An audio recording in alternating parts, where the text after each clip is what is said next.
Ih kok hitam banget sekarang? Saya yakin kamu pasti pernah dengar kalimat kayak gitu. Entah dari teman, tetangga, atau bahkan orang yang gak terlalu kenal. Atau yang satu ini, ih ngapain sih upload-upload, norak banget. Atau, lo yakin mau ambil jurusan itu? Emang ada kerjaannya?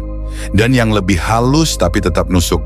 Saya cuma ngingetin aja ya, jangan terlalu tinggi-tinggi mimpinya. Kadang saya mikir, kenapa ya? Orang tuh bisa segampang itu ngomongin hidup orang lain. Dan kita tanpa sadar, sering terlalu mikirin. Padahal kenyataannya sederhana. Nggak semua hal di dunia ini penting buat dipeduliin. Sekarang, kalau saya dengar komentar begitu, respon saya cuma satu. Oh, gitu ya? Ya udah, saya sih bodo amat. Bukan karena saya nggak peduli sama masukan, tapi karena saya mulai belajar milih mana yang layak saya pikirin dan mana yang cukup saya dengerin sambil senyum aja.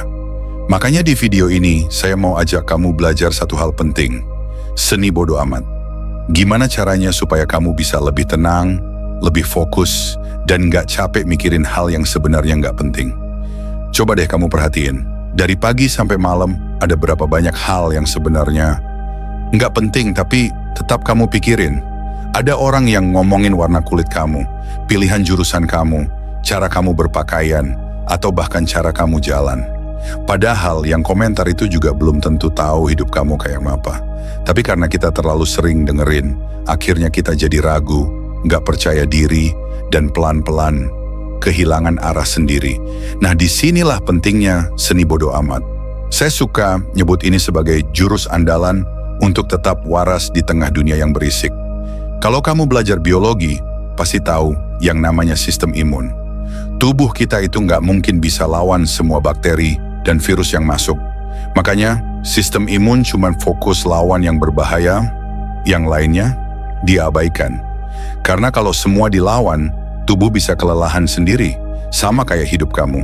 Kalau kamu pikirin semua omongan orang, semua masalah, semua ekspektasi, lama-lama kamu capek.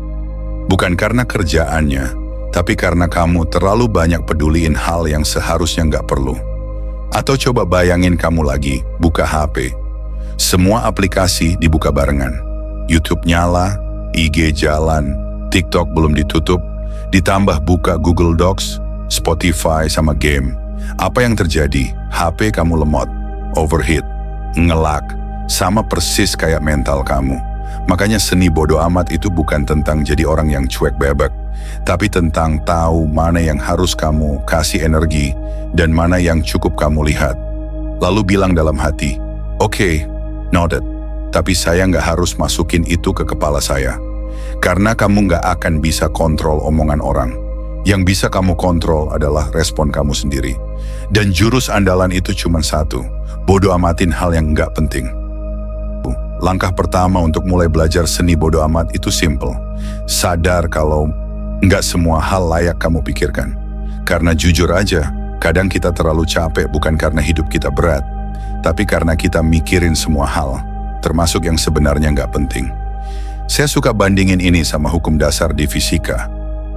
Hukum Newton 1. Bunyi sederhananya gini, sesuatu akan tetap diam atau bergerak lurus beraturan kalau nggak ada gaya yang mempengaruhinya.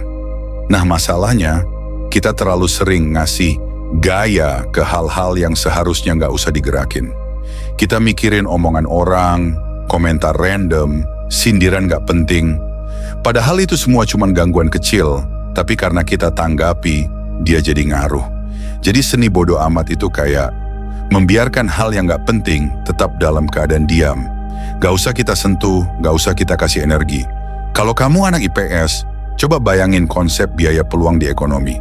Setiap kali kamu fokus mikirin satu hal, kamu sedang ninggalin peluang buat mikirin hal lain yang lebih penting.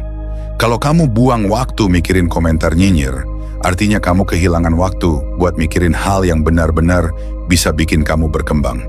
Jadi di langkah awal ini, coba mulai tanya ke diri sendiri setiap kali ada hal yang ganggu. Layak nggak sih ini saya pikirin? Kalau nggak layak, ya udah, lewatin aja. Bodo amat dan lanjut jalan. Prinsip kedua dari seni bodo amat, kamu nggak bertanggung jawab atas ekspektasi orang lain. Kadang orang lain tuh bikin standar sendiri di kepala mereka. dan berharap kamu cocok sama standar itu. Kalau kamu beda, kamu dianggap aneh, salah arah, atau nggak ngerti hidup. Padahal kamu hidup bukan buat jadi versi ideal di kepala orang.